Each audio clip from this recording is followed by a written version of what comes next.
Bienvenue à tous sur cette visioconférence sur le tri de sa cave et de son grenier. Nous sommes ravis de vous retrouver aujourd'hui, si nombreux. Cette visioconférence est organisée en partenariat avec Movadom, Adaptia, Familizen et financée par la CNSA et la Conférence des financeurs des Hauts-de-Seine que nous remercions vraiment chaleureusement pour nous permettre de faire ces visioconférences qui sont gratuites pour les retraités. De mon côté, je vais me présenter pour ceux qui ne me connaissent pas. Donc, je suis Gwendoline Cotrez. J'organise des visioconférences pour les retraités qui sont gratuites chaque semaine. Donc, n'hésitez pas à vous y inscrire ou à proposer à des amis, des proches de s'y inscrire. C'est très simple, il suffit d'aller sur movadom.eventbrite.com et vous retrouverez le listing de toutes les visioconférences disponibles. On en a mis là jusqu'au mois de juin, donc n'hésitez pas.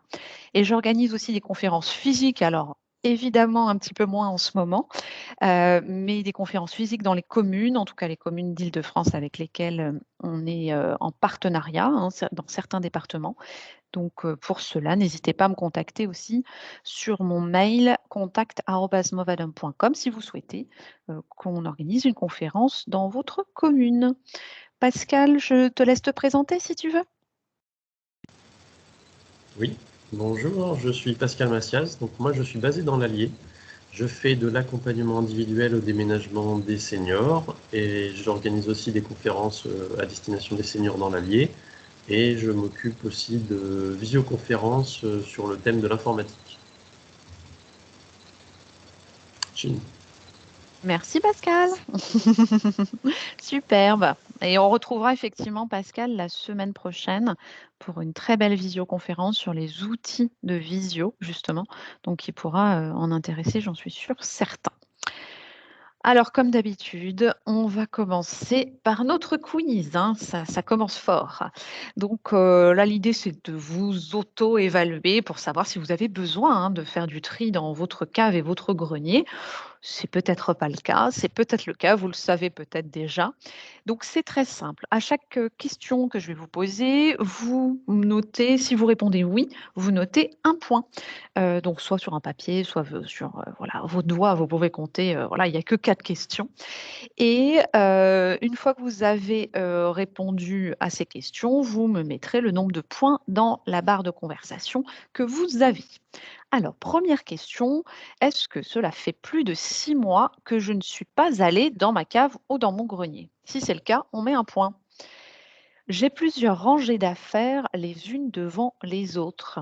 Est-ce que c'est le cas? Si c'est le cas, on rajoute un point. Troisième question, je ne sais pas exactement ce que j'ai gardé dans ces pièces. Donc, je ne sais plus exactement ce qu'il y a dans cette pièce, dans ces pièces. Si c'est le cas, on rajoute un point. Quatrième question, dans mon garage, je ne peux mettre ma voiture. Donc, il y a beaucoup de choses et voilà, il n'y a plus la place pour mettre une voiture dans votre garage. Si c'est le cas, on rajoute un point. Et puis, je vois qu'il y a déjà plein de questions, plein de réponses qui fusent. C'est super. Vous êtes très au point. Alors, j'ai 2 points, 4 points pour Joël 2 points, Marie-Françoise 1 point, Josiane 1 point. On voit celles qui sont habituées quand même à nos visioconférences et, et qui ont moins de points. Bien joué, mesdames. Evelyne 2 points, super. Annie 2 points. L'arbre de Noël, très bien, Marie-Noël. Bah, en même temps, voilà, c'est le prénom qui veut ça. Ensuite, j'ai Anne, 3 points. OK. 3, Françoise, super, pas de problème. Oui, Françoise, à 11h30, ça pose pas de problème. Normalement, on devrait avoir fini, hein, c'est à peu près à l'heure à laquelle des fois, on déborde un petit peu, mais 2 points, 3 points. OK, super. Bon, alors pour en savoir un petit peu plus sur comment s'évaluer, en général, à partir de 2 points, je pense que, il faut commencer à faire un petit peu de tri. C'est voilà, 2, 3 ou 4 points. Si vous avez 0 ou 1 point, là, c'est peut-être un petit peu moins urgent, mais je vous conseille quand même de commencer à faire du tri dans ces espaces spécifiques.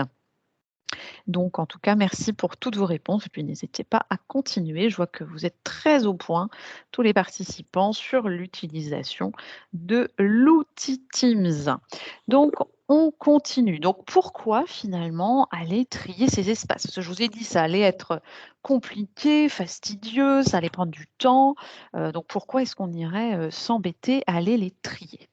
Alors souvent, les caves, les greniers, mais vous allez voir, on ne va pas parler que des caves et des greniers parce que finalement, c'est un petit peu tous ces lieux, donc moi que j'appelle fourre-tout, où on va mettre tout ce dont on ne sait pas quoi faire, on a un doute, on ne veut pas les avoir. Alors, j'ai même des personnes qui ont des logements extrêmement bien rangés, bien épurés, qui ont fait tout leur tri, et puis en fait, on se rend compte que tout ce qui n'a pas été trié et rangé a été mis dans la cave, le grenier ou le garage. Donc là, je vous ai mis des exemples, hein. On peut avoir une cave, on peut avoir un grenier, on peut aussi avoir un box, hein. J'ai des personnes qui ont des box dans lesquelles ils ont énormément de choses et ça coûte très cher, hein. Il faut savoir qu'un box, c'est quand même un prix important. Donc là, sur l'aspect financier, le fait de stocker dans un lieu, que ce soit le vôtre ou un lieu extérieur, un garage, s'il n'était pas rempli, on peut imaginer de le louer. Par exemple, si vous êtes en région parisienne, un garage ou une cave, ce sont des choses qui se louent très bien. Donc, en stockant, vous stockez, vous, entre guillemets, perdez un petit peu de sous. Donc, attention là-dessus. Et oui, Pascal, tu as raison, le dernier garage, il est impeccable. Donc, ça peut être le garage, ça peut être un lieu de stockage, mais j'ai des personnes qui utilisent aussi un petit débarras dans l'immeuble, qui vont jusqu'à utiliser plusieurs caves, à aller sur les voisins et à louer, entre guillemets, à des voisins des caves pour stocker encore et encore. Donc, c'est vrai que c'est souvent des lieux dans lesquels on a énormément d'affaires et on ne sait plus trop ce qu'il y a dedans. C'est souvent très spacieux et le problème du fait que ça soit spacieux, c'est qu'en fait, plus c'est grand et ça, ceux qui ont des grands logements s'en rendent en général assez vite compte, plus c'est grand, plus on stocke. Donc le fait d'avoir un très, très grand, garage ou une très, très grande cave ou un grand grenier et ben, en fait, on va stocker, stocker, stocker sans vraiment se poser de questions parce qu'il y a de la place. Moi, j'ai une personne de ma famille qui nous a présenté son magnifique grenier et c'était, terrible. Alors après, voilà, je pense que Pascal réagirait pareil que moi. Lui était très content, c'était bien rangé, mais en fait, c'est tous les amis, les proches, la famille qui a décidé de stocker toutes les affaires, dans son grenier. Donc il se retrouve avec un grenier bourré à craquer d'affaires qu'il n'utilisera jamais. Alors Françoise, effectivement, les affaires, suite au décès des proches, c'est vraiment, souvent ce qui est stocké dans ces endroits et c'est effectivement aussi on peut avoir des affaires de bricolage et ça, on va pas en parler aussi et l'aspect sentimental est le plus difficile. Alors la chance que vous avez, c'est que souvent quand même dans ces espaces, on a des choses qu'on sait pertinemment qu'il va falloir s'en séparer. C'est juste qu'on n'a pas forcément eu l'énergie encore et l'envie de le faire. Donc là, le but, c'est qu'on soit tous motivés pour le faire. Mais il va y avoir quand même des choses sur lesquelles vous aurez peut-être des doutes et des difficultés parce que ça sera sentimental. Et Joël, le problème des enfants qui laissent les affaires à la maison, là, je suis complètement d'accord. Et vous verrez, moi, je suis assez radicale avec ça. Donc, bah, on y arrive. Parfaite introduction par Joël. C'est souvent, en fait, ces lieux utilisés de stockage par toute la famille. Donc, ça peut être les enfants, les petits-enfants, parfois même des amis, des proches qui décident d'utiliser vos caves et vos greniers, qui sont bien pratiques, hein, comme lieu de stockage. Donc là, vraiment, l'idée, c'est d'essayer d'éviter au maximum. C'est pas évident, je le conçois, mais de tenter. Et moi, souvent, c'est au moment des déménagements hein, qu'on le fait. Mais si on peut le faire avant, c'est quand même mieux, d'appeler les enfants pour leur dire: «Bah, attention, à telle date, je fais du tri». Donc je ne sais pas si là vous vous dites, «D'ici fin juin, je veux avoir fait mon tri dans ma cave, mon garage ou mon grenier et je vous laisse venir quand vous voulez ou on se prend une date pour venir récupérer vos affaires et sinon je m'en débarrasse». Alors c'est vrai que ça peut être des moments un peu délicats en famille, mais c'est aussi l'occasion, de le faire ensemble. Ah, Evelyne, pas le droit d'y toucher. Ah bah Bon, il va falloir motiver les enfants, hein. C'est vrai que c'est pas évident, hein, ça, cette partie-là, mais souvent, moi, ce que je fais, alors en tant qu'extérieur, hein, c'est plus facile. J'appelle les enfants, je leur dis, «À telle date, on déménage. Si vous n'êtes pas devenus, notre débarrasseur prend tout» et là, bon, en général, les enfants ne viennent pas et ils nous laissent, nous débarrasser des affaires parce que si on les a laissés, eux aussi ont du mal à s'en séparer et eux aussi, ont des difficultés avec ça. Donc c'est normal, hein, c'est pas aberrant, hein. Ils ont exactement les mêmes difficultés que vous, pour trier, donc n'hésitez pas à leur présenter, aussi nos visioconférences. Donc finalement, une fois qu'on a compris pourquoi c'était important de trier dans ces espaces, comment est-ce qu'on va faire pour trier? Donc déjà, c'est quelque chose qu'il va falloir décider. Donc c'est vraiment une décision qui doit venir de vous. C'est-à-dire que c'est pas moi qui vais vous dire aujourd'hui ou vos enfants qui peut-être s'inquiètent de voir que c'est un peu trop chargé. Ça doit être un choix personnel qui doit être conscient. Il faut prévoir du temps, on l'a dit, hein, trier un garage, une cave, un grenier qui est rempli depuis 20, 30, 40 ans. C'est sûr que vous n'allez pas faire ça en un week-end. L'idée, c'est pas du tout de s'épuiser à faire ça. Donc là, on peut prendre quelques mois, hein, on a le temps. Là, on sait que malheureusement, on risque d'avoir un petit peu de temps en intérieur pendant cette période, de printemps-été. Donc on peut se dire, juin ou fin août, on aura fait notre tri ou pour l'automne, on aura fait notre tri. C'est vrai que l'été est une bonne période pour, s'occuper de ces pièces. Et puis on essaye de se fixer des objectifs qui soient raisonnables. Si vous sentez que, là, pour l'instant, vous n'y êtes pas prêt, que vous physiquement, psychologiquement, c'est trop dur, on prend le temps. Pareil avec les enfants. Si vous sentez que, il y a, des problématiques, qui peuvent envenimer des situations, évidemment, on ne force personne, on ne va pas trop vite. On commence peut-être à en parler, à dire: «J'aimerais bien faire ce tri, est-ce qu'on pourrait peut-être en discuter?» et puis, ça peut être l'année prochaine. L'idée, c'est vraiment de se donner de prévoir du temps et de se donner des objectifs. Des objectifs qui peuvent être très longs, hein. Si on ne l'a pas fait pendant 20 ans, se dire qu'on se donne 1 an pour le faire, c'est pas complètement, incohérent. Donc Laurin, vous me dites, OK, vous avez rendu à votre fille ses papiers et puis elle vous a rendu pour les détruire. OK. Bah, c'est vrai que souvent, on se rend compte que les enfants, en fait, ils sont pas tant attachés que ça à leurs affaires, hein. C'est voilà, ils ont cette idée de garder leurs affaires et puis finalement, quand on en discute vraiment à tête reposée, que bien sûr, il y a pas, voilà, l'idée, c'est pas qu'ils se sentent, éjectés, hein, de votre maison, mais c'est que ça soit, quelque chose qui soit fait, en conscience et une décision commune. Il faut surtout pas hésiter, quand vous allez vous lancer dans ce projet-là, aussi à vous faire aider. Alors ça peut être un ami, hein, ou une amie. Attention à bien choisir, la personne avec qui vous faites ça. L'idée, c'est que ça soit une personne vraiment bienveillante, qui prenne le temps avec vous. Aucune envie d'avoir quelqu'un qui est dans le jugement en vous disant: «Oh là là, pourquoi est-ce que tu as gardé tout ça pendant ces années?» Non, voilà, c'est arrivé, vous en êtes arrivé à là, votre cave, votre grenier est très rempli ou pas d'ailleurs. Mais en tout cas, l'objectif, c'est pas d'être jugé par quelqu'un, c'est vraiment d'avoir quelqu'un qui, vous écoute, mais par contre qui est capable d'avoir un regard extérieur. Parce que c'est vrai que souvent, on va avoir du mal à se projeter, notamment sur les choses sentimentales et on va se dire: «Bah si, peut-être que j'en aurais besoin» et quelqu'un d'extérieur, vraiment, ça peut être utile.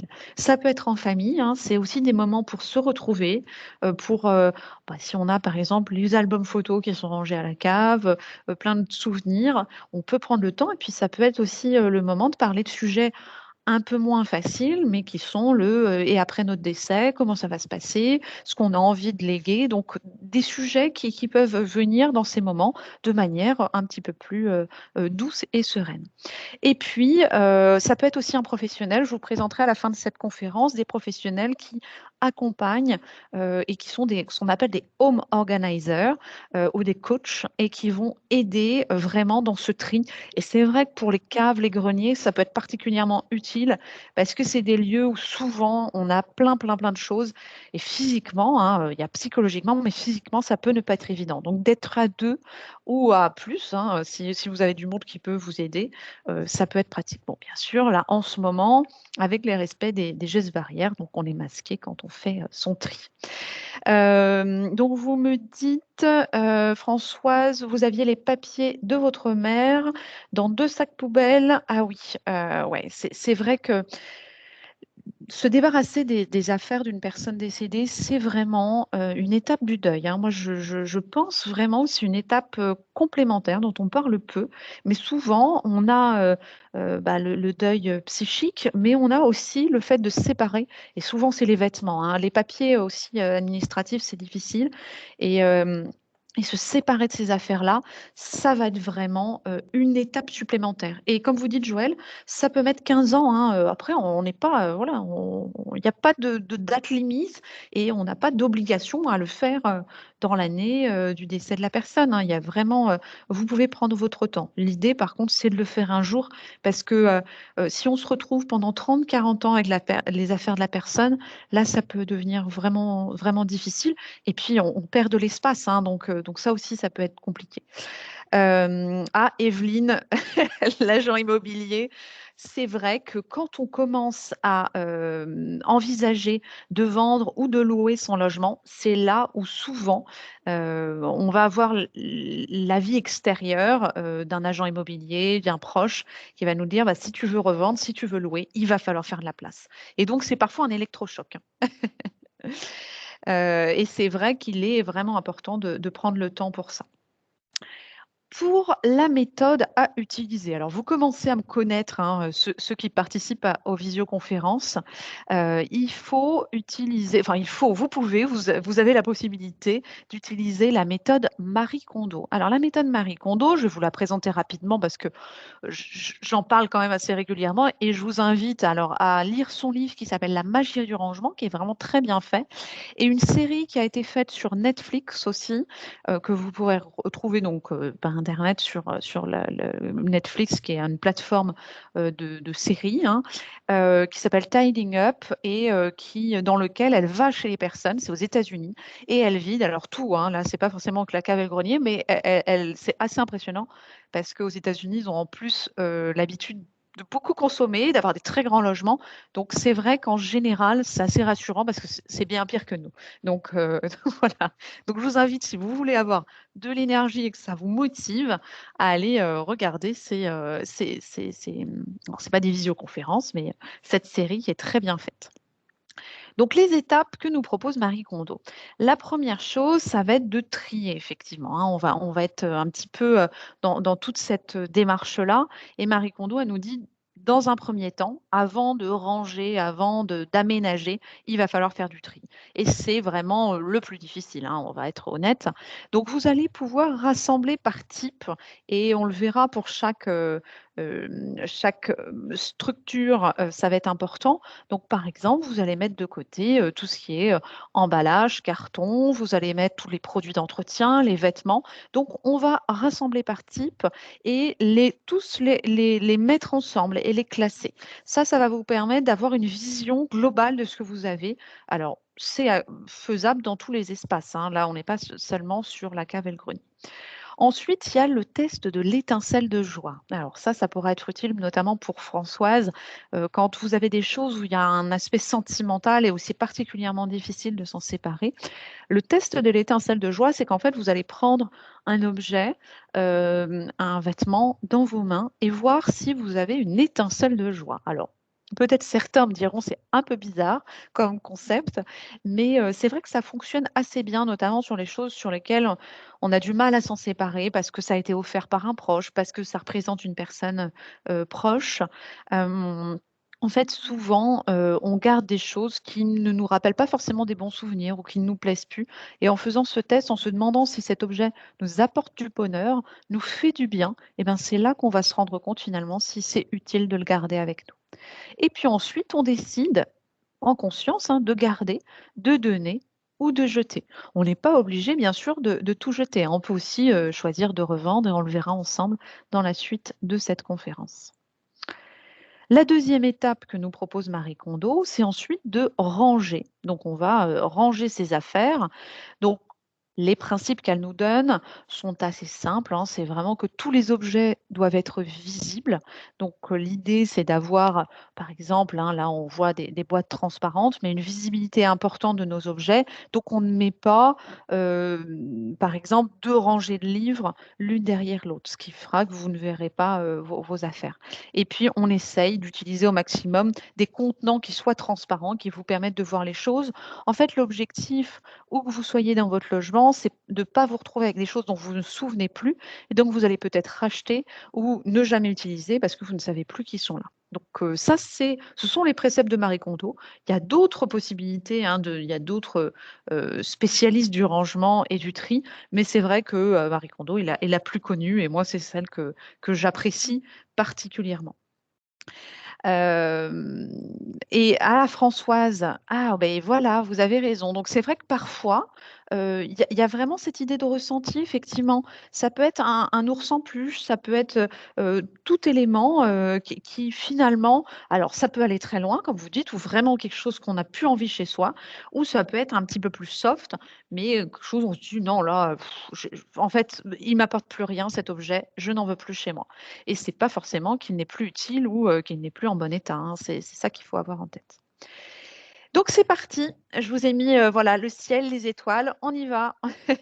On commence à trier ensemble. Maintenant, vous avez les outils, les compétences.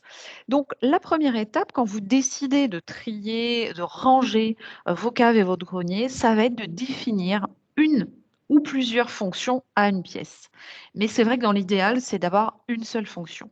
Donc si par exemple vous avez un garage, moi je vois beaucoup de personnes qui utilisent un garage et comme espace de stockage et comme garage. Et souvent, le problème, c'est qu'on se retrouve avec un garage dans lequel on ne peut plus mettre sa voiture. Donc, c'est quand même un peu embêtant pour un garage. Donc, le garage, l'idée, ou la cave, le grenier, c'est de se demander, est-ce que c'est un lieu de stockage, donc comme un garde-meuble, hein, ou est-ce que c'est un lieu où, par exemple, dans mon grenier, on peut choisir d'en faire un atelier de peinture, d'en faire une buanderie. Mais en tout cas, c'est vraiment important d'être très au clair sur à quoi va servir cette pièce. Et c'est ce qui vous permettra ensuite de définir ce que vous gardez ou pas et ce que vous stockez ou pas dans cette pièce. Alors, quelqu'un m'en parlait tout à l'heure, la première étape, hein, de ce grand chamboulement, ça va être de sortir les affaires de votre cave, de votre grenier, ou de votre garage. Et là, c'est vrai que c'est pas le plus facile et d'où l'intérêt de le faire, en ce moment, enfin, en tout cas, là, on a la chance d'avoir des beaux jours, mais aux périodes où il fait beau, c'est qu'il va falloir vraiment mettre à l'extérieur. Alors je sais que quand on est, dans un immeuble, c'est un peu moins pratique, mais c'est vrai que c'est vraiment indispensable de tout sortir parce que en fait, bon là, je pense que la photo, est assez claire. On a souvent des choses dont on ne se souvient même plus et en fait, derrière, vous avez plein de choses. Donc c'est vrai que, le fait de le faire seul peut être vraiment fatigant. Donc là, il ne faut pas hésiter pour en tout cas, au moins pour cette étape, à se faire aider et à être à plusieurs, à demander de l'aide à quelqu'un. Pourquoi pas demander l'aide à un proche et puis, on se partage, c'est-à-dire que vous lui proposez de le faire, pour lui, pour sa cave ou son grenier, un petit peu plus tard, hein. Ça, il y a pas de voilà, ça peut être de l'échange de bons et loyaux services. Ensuite, une fois qu'on a vidé l'espace, il va falloir le rendre sain. Parce que, un espace qui est sain, c'est un espace, alors, soit que vous pourrez revendre, louer, ou utiliser pour vous, mais, qui sera vraiment un espace de stockage ou un espace pour votre voiture sain et propre et agréable. Donc on nettoie, bien sûr. Alors on nettoie aspirateur, on sec et humide, hein. L'objectif, c'est que, l'espace soit bien nettoyé et on va pouvoir parfois, aller un peu plus loin, hein, parce que notamment dans les caves, on a souvent de l'humidité. Donc là, dans ces cas-là, vous pouvez utiliser par exemple un déshumidificateur pour faire en sorte que, votre cave soit un petit peu plus, saine et que vous puissiez stocker des affaires. Tout ce qui est parasite également, donc les rongeurs, bien sûr, hein, qui aiment bien s'inviter dans ces endroits, il ne faut pas hésiter. Une fois que c'est vide, on va pouvoir vraiment faire l'état des lieux de est-ce qu'on voit des petites bêtes, est-ce que, on a des endroits, qui nécessitent, d'être traités, par exemple avec, du produit, anti-termites, ce genre de choses et donc c'est le bon moment une fois que c'est vide parce que quand c'est rempli, c'est vrai qu'on ne se rend pas compte. Sur certaines caves, moi je sais que ça a été le cas pour ma cave. Ah, non Pascal, on va tous se gratter. Sur certaines caves, on a parfois la pierre. Alors là, je vous ai mis une photo de magnifique cave, hein, mais la pierre qui peut s'effriter. Et là, dans ces cas-là, alors moi, ce que j'avais fait dans ma cave, c'est que j'ai aspiré et j'ai mis une peinture spéciale qui permet de bien retenir et d'éviter que ça s'effrite trop. Ça s'effrite toujours un petit peu, mais un petit peu moins. Donc ça peut être une solution. Et si vous avez, par exemple, sur le sol de la terre battue, on peut aussi décider à ce moment-là de faire des travaux. Parce que c'est vrai que d'avoir une cave avec une porte en bois, terre battue et les murs qui s'effritent, c'est vrai que c'est pas idéal. Ah Pascal, c'est la peinture à la chaux. Ok, très bien. C'est vrai que l'idée, c'est que ça respire, tu as raison, et que on puisse quand même continuer à avoir un espace sain. Donc, on peut imaginer le sol, voilà, de faire une chape de béton, de changer la porte. Dans les greniers, on peut aussi mettre voilà, de l'anti-bête. S'il y a du parquet, le faire travailler. Donc, en tout cas, ça peut être l'occasion de faire des travaux qui peuvent être faits par une entreprise, hein, bien sûr, ou que vous pouvez décider de faire vous-même. Mais cette étape de rendre sain ce lieu est vraiment important parce que sinon, tout le reste, hein, tout le tri ne sera pas intéressant. Donc ensuite, on va trier, hein, parce que c'est quand même pour ça qu'on est là, mais on l'a vu, ce n'est pas la seule étape. Donc déjà, on va trier par catégorie. Donc là, je vous ai mis un exemple de cave qui, je pense, représente en général à peu près toutes les caves. Donc on a un peu d'électroménager, des pots de peinture, parfois des valises. On peut avoir du matériel de nettoyage, du matériel de bricolage, souvent beaucoup. On essaye dans la mesure du possible, donc on peut utiliser la méthode de Marie Kondo, on classe par type, ça va nous permettre de retrouver s'il y a des doublons, des choses qui sont en double. Donc dans ces cas-là, on sépare dans l'idéal des choses qui sont en double. Tout ce qui est cassé, inutilisable, c'est pareil, on s'en sépare. Et ce qui n'a pas été utilisé depuis plus d'un an, normalement, une des règles, c'est qu'aussi on s'en sépare. Donc souvent, dans les caves, les greniers, on a quand même pas mal de choses qu'on n'a pas utilisées depuis plus d'un an. Et je sais que là, l'aspect sentimental vient vraiment en complément et n'est pas forcément évident, mais on peut utiliser la méthode d'essayer de faire ce que nous dit Marie Kondo, hein, de toucher les éléments. Alors, Annie, vous avez 5 valises dans la cave. Alors, déjà, la question. Ouais, super, Pascal, tu as complètement raison. Les unes dans les autres, ça, je pense que c'est bien. Et puis, vraiment, à se poser la question, voilà. Merci, Pascal. Je laisse Pascal voilà, répondre. Mais c'est vrai que est-ce que c'est vraiment utile d'avoir 5 valises? Est-ce que vous les utilisez toutes? Est-ce que vous ne vous rendez pas compte que des fois, finalement, il y a des valises peu utiles? Et puis les valises, ça peut être aussi des façons, comme des petites armoires en fait. Donc on peut ranger des choses dans les valises. Et là, pour le coup, les mettre dans son intérieur, ça peut être les vêtements, tout ce qui est, par exemple, pour Noël, les vêtements de ski ou les vêtements d'été. On peut utiliser les valises de cette façon-là. Alors oui, Annie, c'est vrai qu'elles sont toutes neuves, ça je comprends. On peut mettre des livres, Françoise, mais c'est vrai que même si elles sont toutes neuves, si vous ne les utilisez pas, mais après on peut les revendre, hein, on n'est pas obligé de les jeter, bien sûr. Hein, voilà, c'est exactement ce que dit Pascal. On est connecté ce matin, Pascal. Attention aux phrases pièges, et je pense que là vous allez beaucoup vous retrouver, et peut-être notamment sur ces valises. La première phrase piège dans les caves et les greniers, c'est ça peut toujours servir. Ça, je pense que Pascal, tu me diras, mais je pense que tu l'entends à peu près à chacune de tes missions. Souvent, on nous dit ça peut toujours servir. Donc, on va garder la pirate qu'on n'a pas utilisée depuis 10 ans en se disant oui, mais on ne sait jamais, le jour où on a besoin d'une pirate. Oui, alors peut-être, effectivement, mais c'est vrai que vous gardez en attendant des affaires que vous n'utilisez jamais et au cas où. Et ça, c'est vrai que c'est un petit peu dommage. L'autre élément, alors là, qui est plus côté messieurs, mais côté dames, je sais que j'ai aussi des bricoleuses parmi nous, c'est je vais le réparer.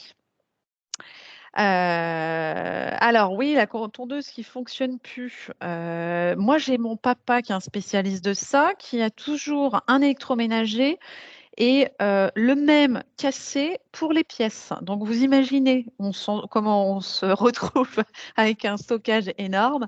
Mais c'est vrai que ce côté je vais réparer, vraiment attention à ça, hein. Alors écologiquement c'est super, mais si ça fait 10 ans qu'on est censé le réparer, ça veut dire qu'on ne le fera pas. Et vous avez des lieux, notamment des recycleries, qui sont friands de ce genre de choses. Donc n'hésitez surtout pas à les donner à ces associations, hein, si vous n'en avez pas le temps.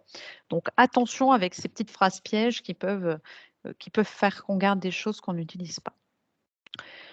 Donc revendre, une fois que vous avez décidé ce que vous gardez ou ce que vous ne gardez pas, on peut effectivement choisir de revendre un certain nombre de choses. Donc il y a des lieux où, alors je vous ai choisi des structures qui correspondent bien à ce qu'on a généralement dans les caves et les greniers. On a par exemple Cash Converter. Alors Cash Converter, il y en a un petit peu partout en France. Eux, ce qu'ils font, c'est qu'ils vous achètent cash ce que vous voulez donner. Et alors là, ce qui est bien, c'est qu'ils prennent tout ce qui est électroménager, les sonos, hi-fi, télévision. Alors là, je suis sur leur site, l'informatique, l'outillage aussi, les instruments de musique, tout ce qui est sport, tout ce qui est bibelot, les jouets, enfin maroquinerie. En fait, ils prennent vraiment beaucoup de choses. Donc, évidemment, ils ne vont pas vous le racheter très, très cher, mais ça permet d'éviter de jeter, en fait, hein, ou de donner et de faire un petit peu de sous, hein, pourquoi pas. Ensuite, on a notamment pour le vin, si certains ont dans leur cave des très beaux vins et que vous savez que vous n'allez peut-être pas les boire, on a des sites d'enchères. Alors, il y a Katawiki, mais alors Katawiki font un petit peu tout. Donc ça, c'est en ligne, hein. Et Ideal Wine. .com et eux, je crois qu'il faut par contre demander que ça soit expertisé en fait. Donc ça, c'est pour le vin. Si vous avez des appareils, de l'appareil de sport, notamment, souvent, on retrouve beaucoup de vélos, hein. Euh, Ah oui, Pascal, bon, bah, on peut boire le vin aussi, hein, mais c'est vrai que bon, l'objectif, c'est pas qu'après ce tri, il y ait des demandes.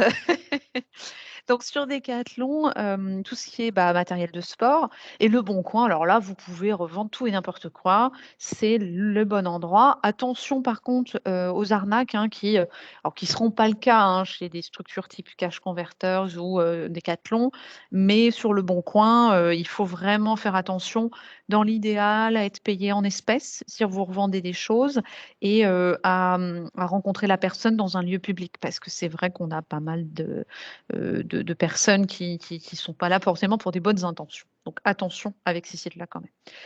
Donc Marie-Françoise, vous me dites, vous aviez un oncle qui avait un moteur et des pièces dans son coffre en cas de panne. Ah oui, bah alors là, très prévoyant effectivement votre oncle. Là, je reconnais que c'est impressionnant. Pour tout ce qui est bricolage et la mécanique, moi j'ai souvent remarqué on avait ça, hein, le fait de garder des pièces de rechange de véhicules alors qu'on ne les utilise plus, voire des véhicules anciens qui sont des épaves en fait, hein, dans son jardin parce que on va le faire, on va le réparer. Ça nous prend une place énorme et ça peut servir à quelqu'un, donc autant trouver d'autres solutions. Donc après, on peut aussi donner ou jeter, bien sûr, hein. Donc vous avez tout ce qui est, ça on en parle souvent, hein, mais les encombrants.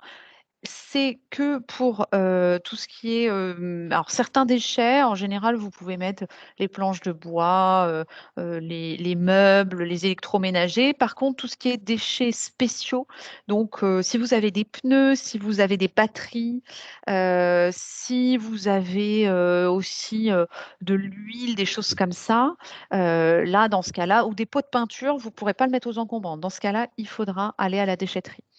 Pour tout ce qui est terre, déblais, gravats, si vous avez des gravats, alors je ne sais pas si c'est le cas pour certains, ou des voitures, voilà, des choses un peu spécifiques. Là, ça va être aussi soit la déchetterie, soit des casses pour les voitures. Vous me dites, Joël, vous avez revendu un rétroviseur. C'est vrai que les pièces de voiture peuvent se revendre, hein, donc ça, n'hésitez pas. Vous avez aussi des recycleries, hein, qui sont des lieux où on peut donner, si vous avez dans vos caves, vos greniers, du matériel qui est usagé, qui ne fonctionne plus, les recycleries récupèrent et en fait, ils les réparent. Donc là, pourquoi pas aussi faire de cette façon-là. Et puis, on a parfois des déchetteries fixes ou mobiles. Alors, les fixes, il faut y aller, c'est ça qui peut être compliqué. Et mobile, ça, c'est aussi intéressant parce que vous pouvez, ça ne vient pas trop loin de chez vous, mais toutes les villes ne le proposent pas. Et si vous avez des voitures, parce que c'est vrai que je ne ferai pas de choses spécifiques là-dessus, mais vous avez des structures qui se déplacent et qui récupèrent gratuitement les véhicules endommagés ou qui sont voilà, en mauvais état. Et dans ces cas-là, bah, vous avez un certificat de destruction. Donc voilà, pour info.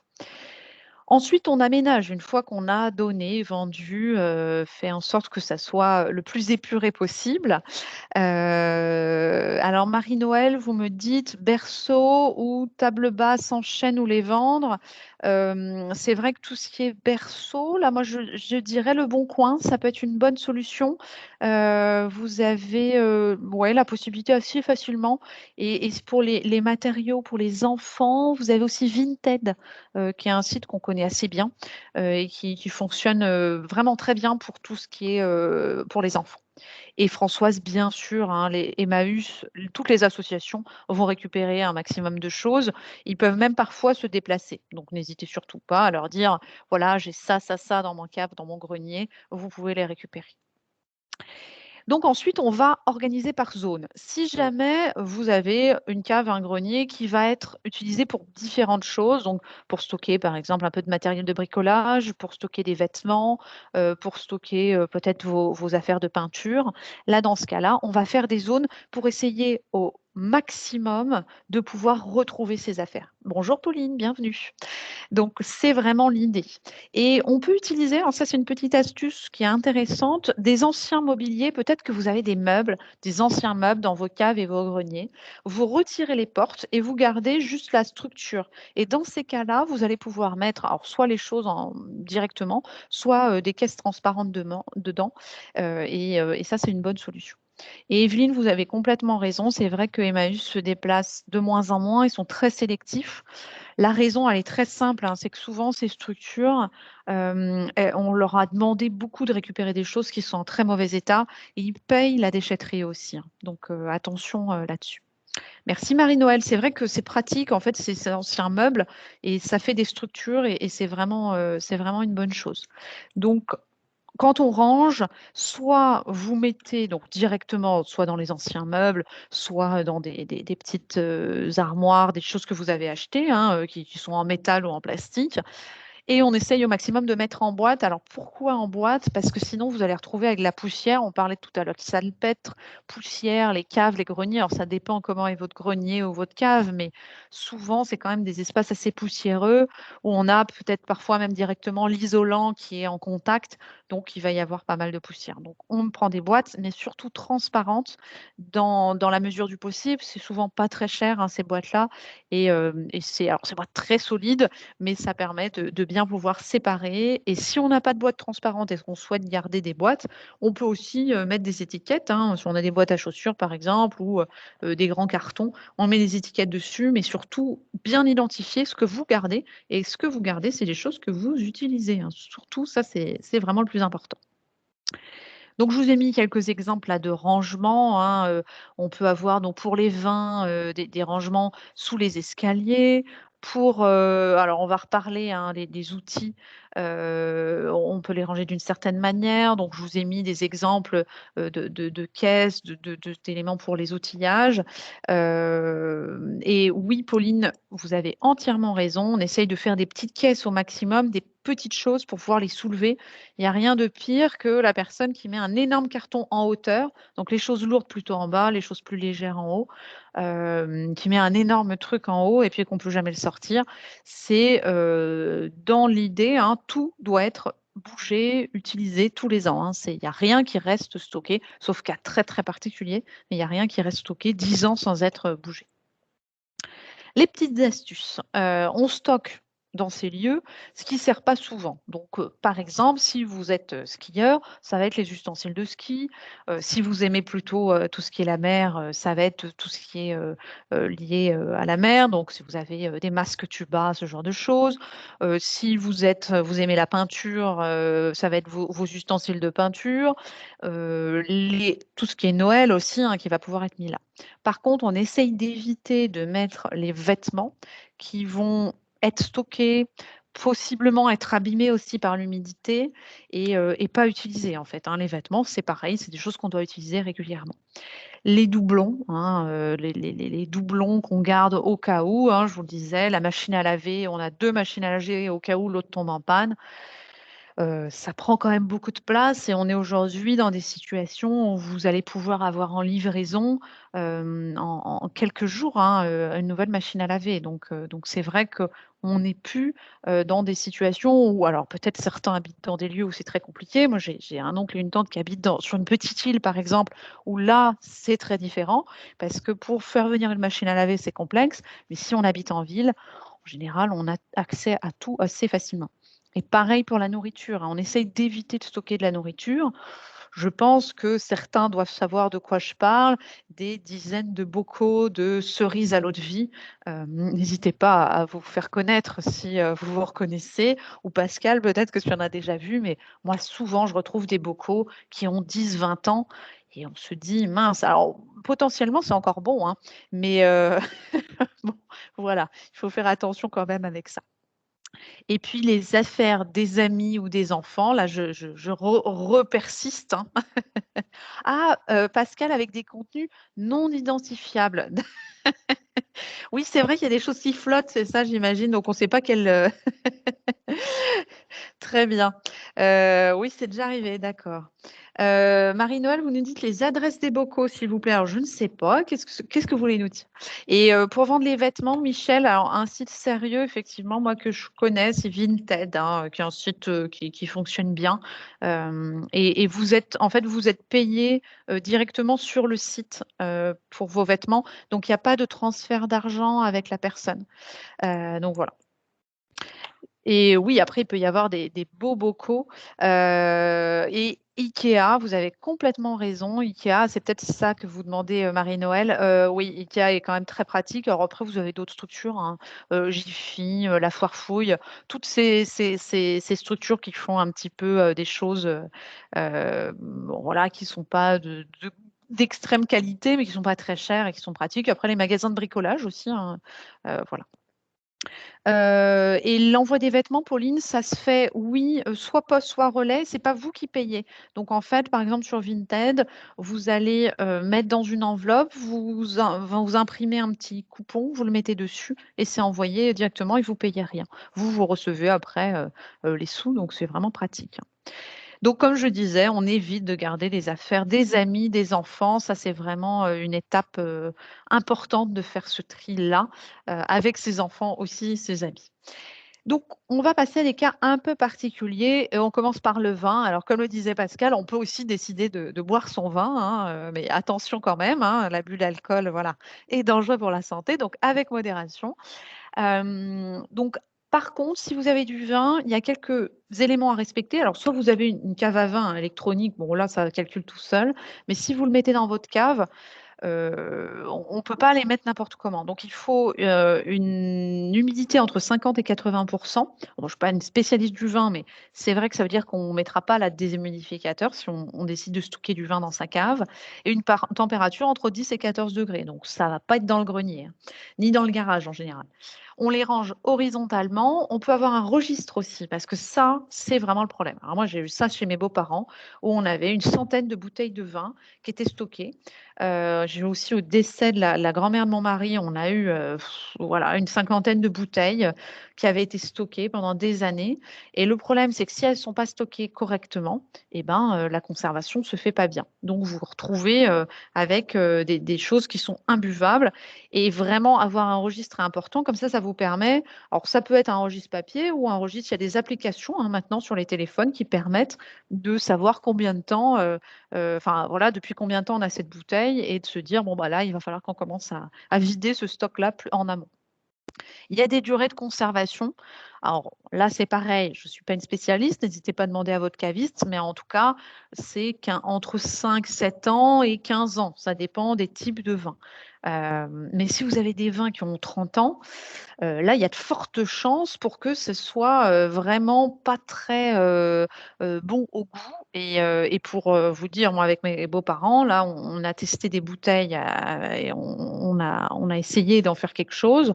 Alors, certaines étaient encore bonnes pour faire de la sangria ou du vin chaud, mais de manière générale, en fait, la plupart, on va dire 80%, elles avaient 20-30 ans, elles étaient plus buvables du tout.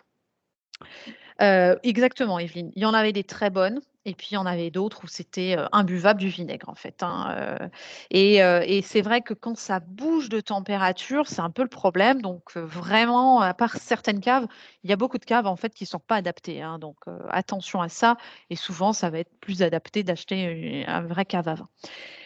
Et attention aussi au stockage du vin, parce que souvent, et je pense que Pascal, tu as la même problématique, on se retrouve au moment du déménagement avec des centaines de bouteilles de vin, où la personne a gardé ces bouteilles en se disant, bon ben voilà, ça peut toujours servir quand les amis viendront à la maison. Rappelez-vous que, alors vous pourrez compter, voilà, après cette visio combien de vin vous avez, bouteilles vous avez chez vous, mais 200 bouteilles, ça fait une bouteille par semaine pendant 4 ans. Donc si vous avez 200 bouteilles aujourd'hui, vraiment, déjà une par semaine pendant 4 ans, enfin voilà, après il y a peut-être des personnes qui en utilisent plus, mais surtout en ce moment quand on ne sort pas beaucoup et qu'on voit peu les amis, ça fait déjà pas mal, hein. Donc pas besoin d'avoir une cave à vin remplie à ras-bord. Si on n'est pas un spécialiste, moi je sais que j'ai toujours une ou deux bouteilles de côté au cas où, mais qu'il y ait des amis voilà, qui viennent à la maison ou qu'on soit invités. Mais sinon, c'est vrai que d'avoir 300 bouteilles chez soi, ça prend beaucoup de place et il faut vraiment bien gérer. Donc après, si on est spécialiste, pas de problème, mais attention à ça. Après, il y a les ustensiles. Alors, tous ces gros ustensiles, donc tout ce qui est sport, jardinage, cuisine, vraiment, je vous invite à vous poser la question de est-ce que je l'utilise régulièrement ou pas?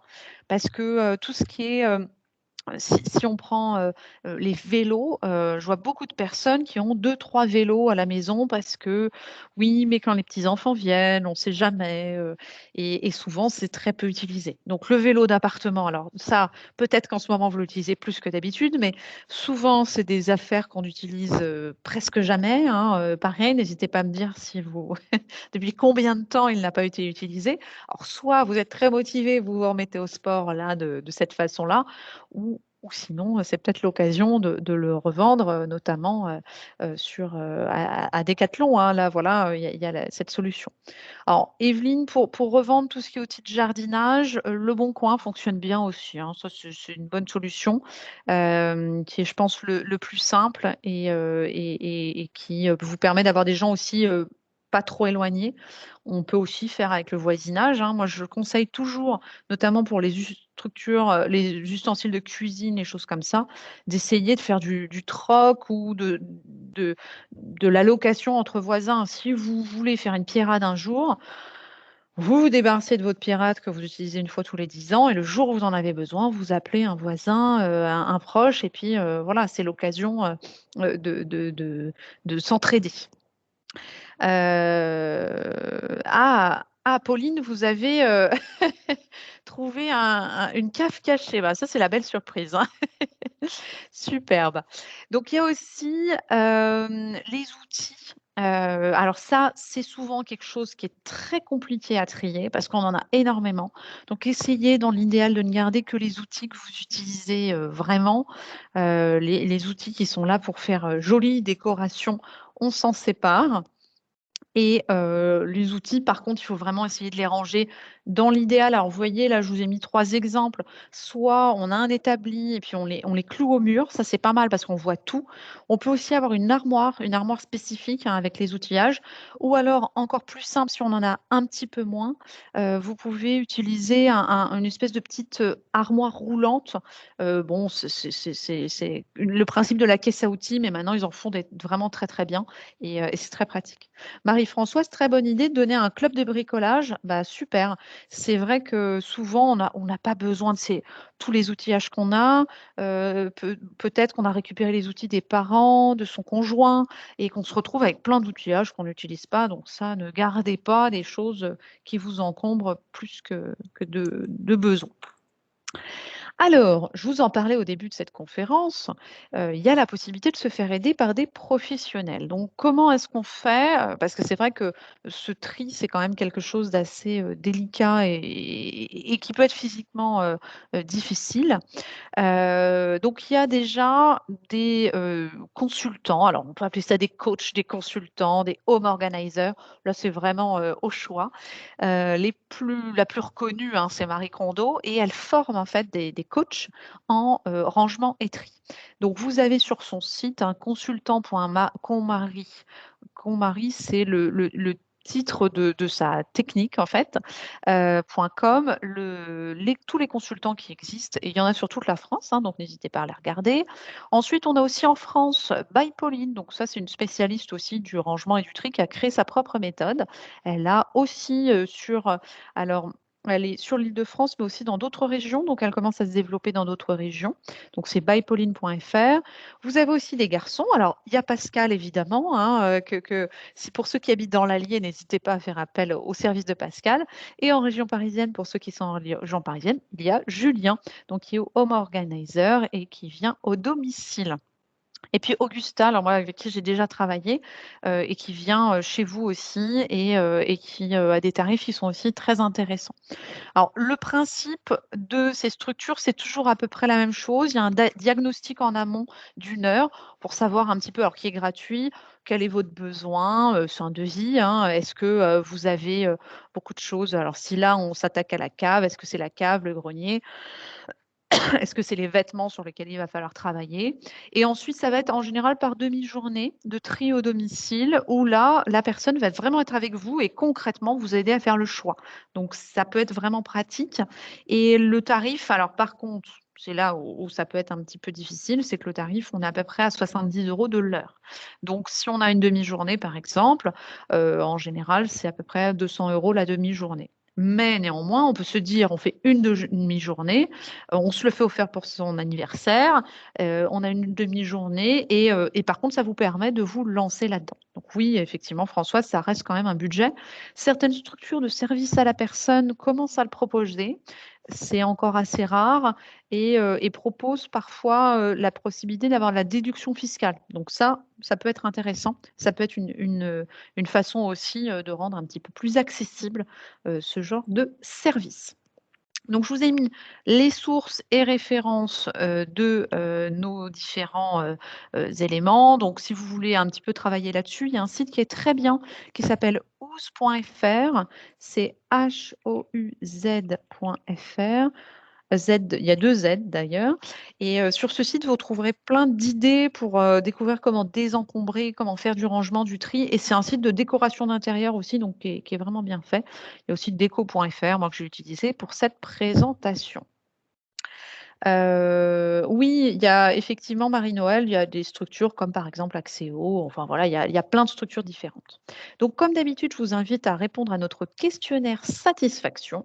Il vous suffit de cliquer sur «Cliquez ici». Donc je vous remercie à tous pour votre participation. J'espère que vous êtes très motivés pour trier votre cave et votre grenier. La semaine prochaine, on se retrouve pour une nouvelle visioconférence sur les outils de visioconférence justement. Pascal va nous parler des différents outils qui existent pour que vous puissiez échanger avec la famille, les amis, dans cette période où c'est un petit peu plus compliqué, de pouvoir, échanger avec ses proches en direct. Donc c'est jeudi 11 mars à 10h30. Vous pouvez vous inscrire sur movadom.eventbrite.com. Et puis, si vous avez des questions, n'hésitez pas à nous contacter sur contact@movadom.com et on remercie nos financeurs, la CNSA et le Conseil départemental des Hauts-de-Seine avec la conférence des financeurs. Merci à tous.